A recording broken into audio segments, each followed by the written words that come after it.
Could you explain for those of us unfamiliar with them what U.S. Coast Guard making sure the Navy doesn't get lost since 1790 vintage shirt?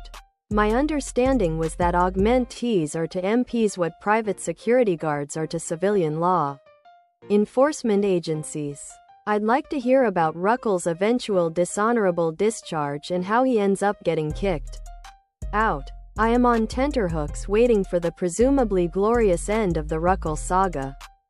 U.S. Coast Guard making sure the Navy doesn't get lost since 1790 vintage shirt tank top. V-neck. Ladies' tee for men and women. Tank top. V-neck. I am dunno. You, disgruntled _veteran is almost certainly working up to it. But given that Ruckle was narking to CIB, I doubt it. Possibly he just got shuffled out with an other than U.S. Coast Guard making sure the Navy doesn't get lost since 1790 vintage shirt.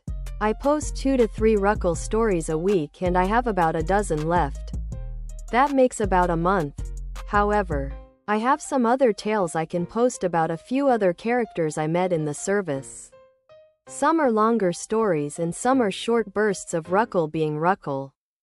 Official U.S. Coast Guard making sure the Navy doesn't get lost since 1790 vintage sweatshirt. Hoodie. Sweatshirt. Hoodie. While not everyone serves with a Ruckle, if you do wind up serving with one, the stories never end. I would like to hear about his attempt at U.S. Coast Guard making sure the Navy doesn't get lost since 1790 vintage shirt. I'm glad you enjoy them.